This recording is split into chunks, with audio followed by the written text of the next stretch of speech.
Hello, my name is Julio Reyes. I did my research on W.E.B. Du Bois, or you could say the architect or the goat of his era. I say goat because he wasn't just a writer, he was one of the guys who actually designed the Harlem Renaissance. Du Bois lived through the peak of Jim Crow, where they had everything split by race, and the Great Migration, which actually led to the Harlem Renaissance, a time when Du Bois decided to use his wit and his platform to fight back against segregation. He was a founder of the NAACP and lived from 1868 to 1963. So he was there to see the world change from the end of slavery to the start of civil rights movement.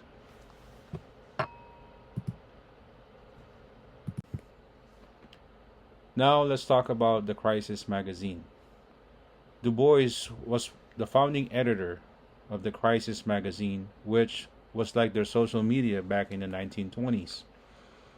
This magazine was basically a weapon that Du Bois used to show the world that black Americans were smart, talented, and beautiful. He wanted to tear down the walls of segregation and prove that black culture was world class. He also had a children's version of the crisis called The Brownies Book, which you can see there to the right. He wasn't just thinking about the new Negro like an adult, he was also trying to build a new generation of proud black children. He used the book to show black kids as heroes, explorers, and students, calling them the children of the sun. Here we have a picture of the NAACP, which is not even the entire picture because there were so many members. Anyway, Du Bois was one of the founding members of the NAACP, also known as the National Association for the Advancement of Colored People, in 1909. And without the NAACP, the Crisis magazine wouldn't have existed.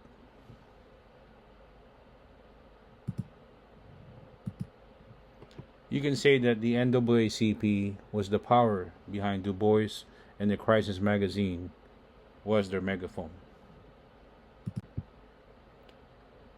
So the NAACP's mission was basically to provide the legal and political muscle for the black Americans. They are usually out in the streets and in the courts fighting against lynching and Jim Crow laws, so artists in Harlem could paint and write. To understand Du Bois, we have to understand the NAACP. He didn't just write for fun, he was part of the huge organization that was fighting for the real world changes. He used his art and his magazine to give the NAACP a voice, proving that you could fight for justice with a pen just as well you could in a courtroom. Here's a quote from Du Bois: "I do not care a damn for any art that is not used for propaganda," which I will talk a little bit more on why Du Bois stands on this. So the criteria of Negro art. This is where Du Bois start to get really serious. He's trying to be a tough teacher, trying to tell other black artists that because life is so hard for black people right now, their art can be used just for fun. It should have a mission and purpose. It has to demand respect and tell the truth about their lives.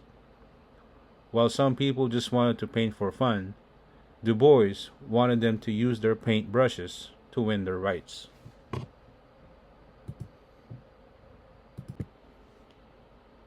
The new Negro.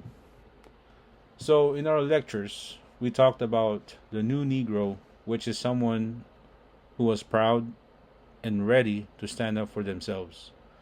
Du Bois defined this by showing that being smart and creative was a way to win the fight for equality. He believed in racial uplift, which means when you produce great art and literature, you lift the whole community up and prove that the racists are wrong. If you look at the picture on the left, it shows a flag that the NAACP would fly outside their office in New York City. So every time someone was murdered, they would put flags out to show people what was happening. It was very bold and dangerous, and it showed the NAACP's political power. I also wanted to show this because it shows the why behind Du Bois' work. When he said art should be a propaganda, he was thinking about this flag. The Harlem Renaissance was happening in a time when black people were being killed just for existing. So by showing this, I want to prove that the new Negro wasn't just a stylish art in a jazz club. The new Negro was someone who used their platform to demand an end to this violence. Du Bois used the crisis to tell the stories of the people represented by this flag to make sure the world doesn't look away from the truth. Now, what I learned through this research is that the Harlem Renaissance wasn't just some big party in New York. It was more serious, it was more of a plan. A goal, you might say, to change how black people were seen, to build the black people's pride and identity, to fight racism, and to create opportunities. It was a political campaign. Du Bois taught us that every story and every picture should have a purpose. And the most interesting thing is that he didn't want people to see themselves through the eyes of the people who hated them. He wanted them to see their own worth first.